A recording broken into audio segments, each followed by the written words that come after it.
Break के बाद आप सभी का स्वागत है। खबरों का रुख करेंगे फटाफट अंदाज में। केंद्रीय स्वास्थ्य मंत्री डॉक्टर मनसुख मांडविया ने रेजिडेंट डॉक्टरों के साथ बैठक की। उन्होंने कहा कि सरकार काउंसलिंग नहीं कर पा रही है क्योंकि मामला सुप्रीम कोर्ट में विचाराधीन है। सुनवाई 6 जनवरी को होगी। उन्हें उम्मीद है कि नीट पीजी काउंसलिंग जल्द शुरू होगी। राजधानी दिल्ली में कोरोना ने खतरनाक रफ्तार पकड़ ली है। पिछले 24 घंटे में 496 नए मामले सामने आए हैं। कई महीनों बाद दिल्ली में ज्यादा मामले सामने आ रहे हैं और संक्रमण दर में भी इजाफा हुआ है। कोरोना के ओमिक्रॉन वेरिएंट के मामलों में बढ़ोतरी के बीच दिल्ली में ग्रेडेड रिस्पांस एक्शन प्लान को लागू कर दिया गया है। इसका मतलब है कि राष्ट्रीय राजधानी में येलो अलर्ट लागू हो गया है।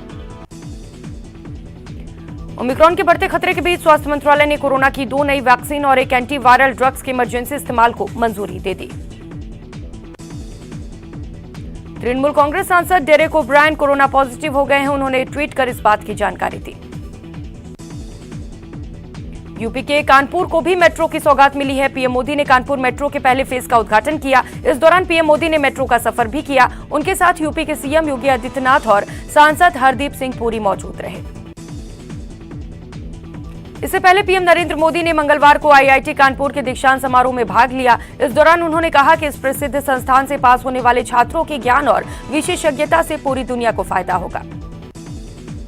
पीएम ने छात्रों को संबोधित करते हुए अमृत महोत्सव का भी जिक्र किया। उन्होंने कहा कि अमृत महोत्सव की इस घड़ी में जब आईआईटी की लेगेसी लेकर निकल रहे हैं तो उन पर सपनों को भी लेकर वे निकले कि 2047 तक भारत कैसा होगा।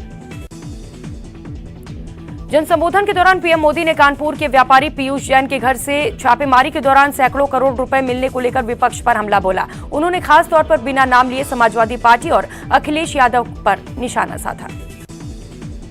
पीएम मोदी ने बिना नाम लिए कानपुर में इत्र कारोबारी के घर छापे की चर्चा करते हुए कहा, मैं सोच रहा था बीते दिनों जो बॉक्स भर भर के नोट मिले हैं उसके बाद भी ये लोग यही कहेंगे कि ये भी हमने ही किया है।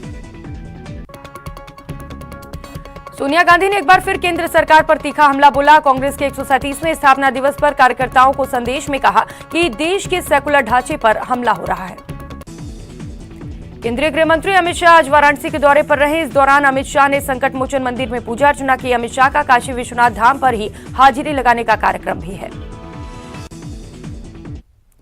World wide fund for nature India और रैकेट का ये अनोखा प्रयास है जहां उत्तराखंड में नदियों के एक ऐसे समूह को तैयार किया जाएगा जो अब तक मनुष्यों की रोजमर्रा जिंदगी से दूर हो। हर तरफ संरक्षण की बात हो रही है और इस प्रयास में कुछ अनछुई नदियों को बचाने की